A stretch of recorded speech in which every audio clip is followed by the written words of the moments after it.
analyzing stakeholders and engagement of stakeholder, we need to get the definition right. What actually is a stakeholder management? It's simply saying stakeholder management is the systematic process of identifying, analyzing, engaging, and managing the expectations and interests of individuals or groups who have stake in a project or endeavor or an organization or an initiative. These individuals are known as stakeholders and can be internal, external, and their involvement can significantly impact the success or failure of a project. Now, going further, when we talk about stakeholders, we need to identify who are the real stakeholders. When we talk of stakeholders, stakeholders in a business might be the CEO, might be the MD, might be the staffs, might be the customers, might be the people with service as a business. They may be the stakeholders. But there are processes in identifying the stakeholders. What are the processes?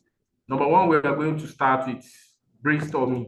When we talk about brainstorming, a general word we know is like coming together to get something done. But in this aspect, it's not really that. When we talk of brainstorming, it's an act of filing a list. That is getting a list and trying to identify who are the real stakeholders in an organization. I hope I'm clear. Who are the real stakeholders in an organization? And when we talk of brainstorming, this is identifying who are the real stakeholders, who are the real people that get the organization running, who are actually the people that makes the organization. That is brainstorming for you. That's act of brainstorming. That is getting a comprehensive list of who are the stakeholder. And number two, we have stakeholder interviews. You can identify stakeholders through interviews.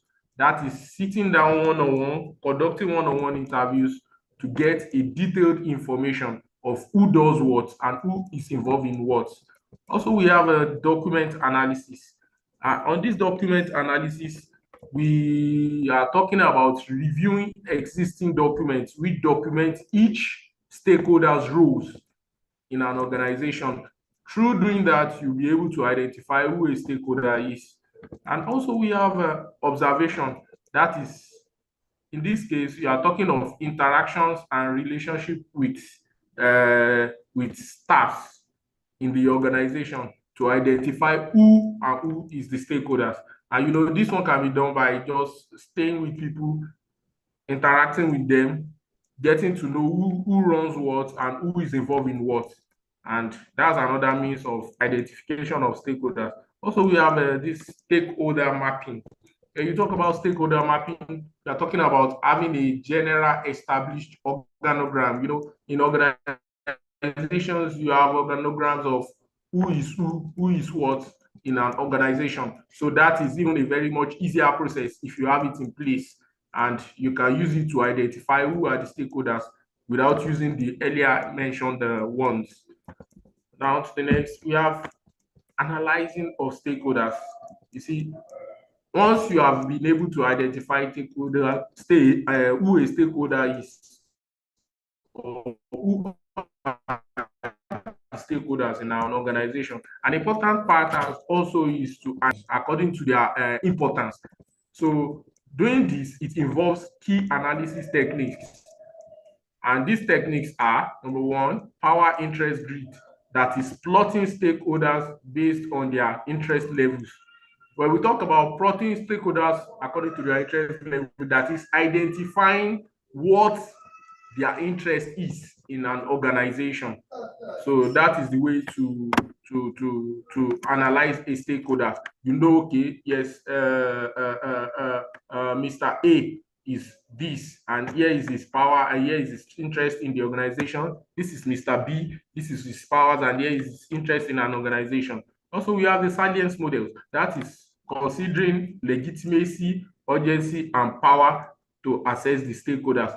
When you are talking of legitimacy and power, that is, you are talking of how important the stakeholder is in that organization, how really genuine the stakeholder is, and the importance of the stakeholder to that organization. So that one is called silence model. And also talking about impact assessment, which is evaluation of the potential impact of the stakeholders. We have different stakeholders in our organization. The impact a staff will have in an organization is different from the impact a general cleaner will have, though they are both stakeholders. And the impact a CEO will have in an organization is different from impact other staffs or managers or general managers or line managers will have in an organization. So we need to evaluate their impact in the project as well. It's part of the analysis of the stakeholders. And lastly, also we have stakeholder mapping, just like we said in identification of stakeholder mapping. In some organization also we have set roles which stakeholders take, and these roles are better analyzed in a documented format. So here is where the stakeholder mapping comes in. And also next, we have engaging of stakeholder.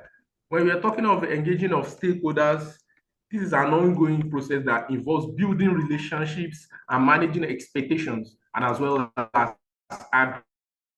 addressing concerns and key strategy and key interests. However, the key engagement strategies includes number one, which is communication plan.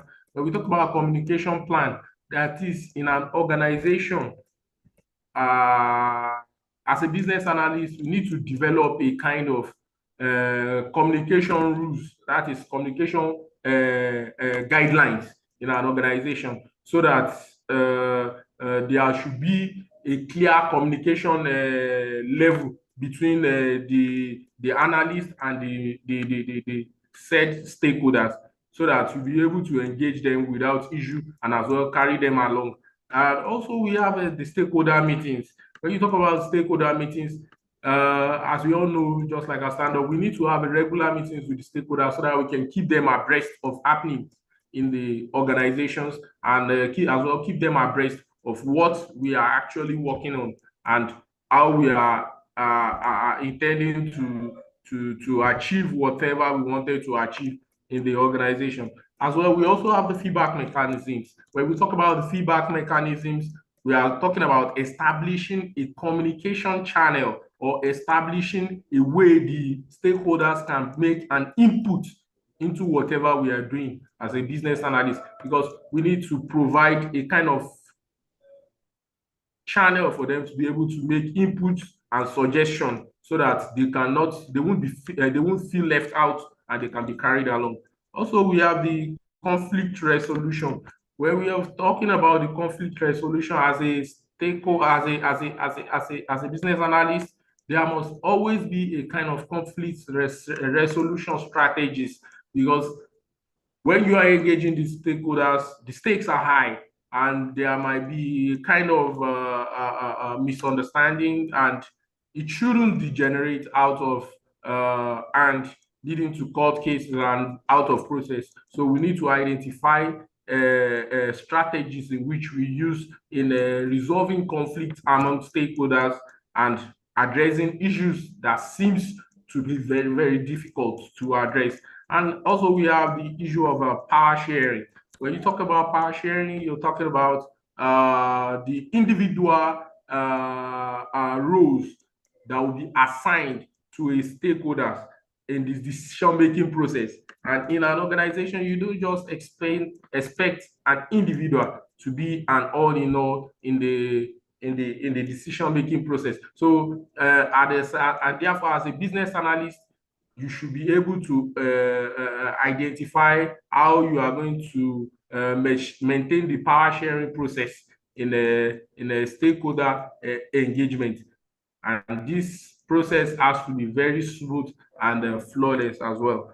Also, in conclusion, we are able to establish the factors that stakeholder identification and analysis provide a kind of foundation for effective management, and it helps us in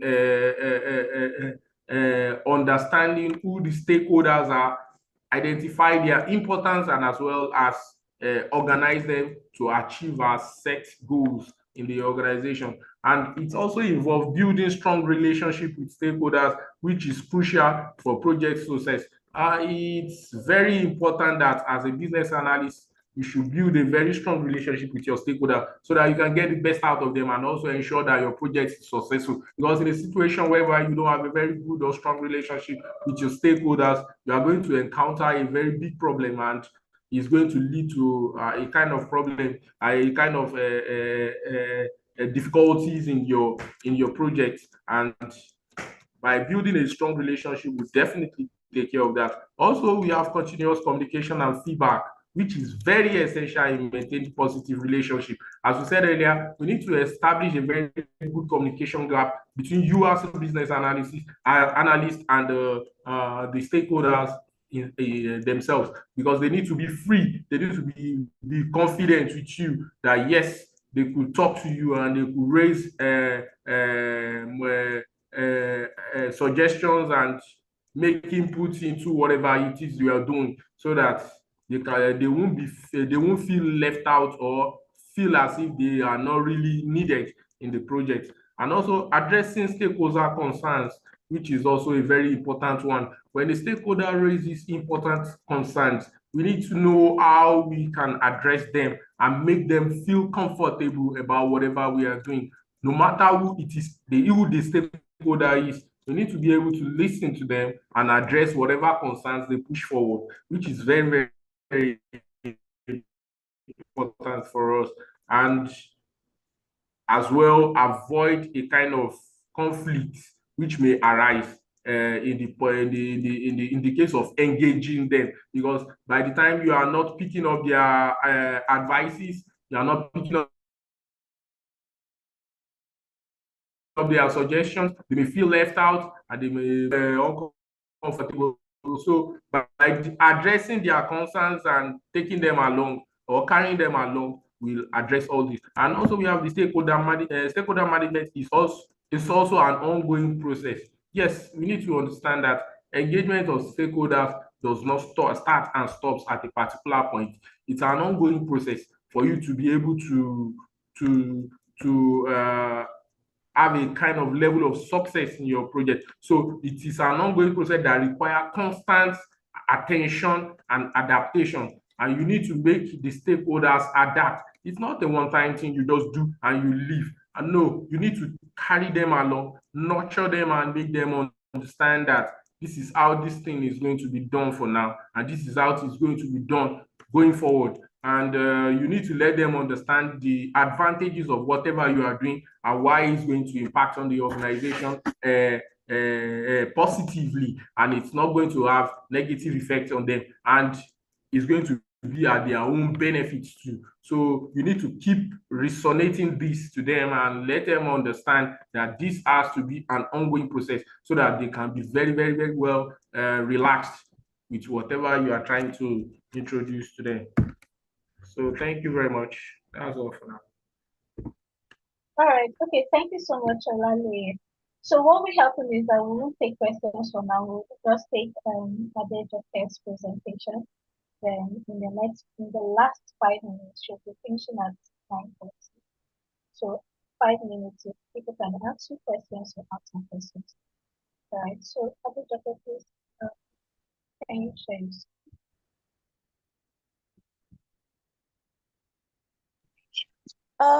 I can't share my screen. It's not. You can try now.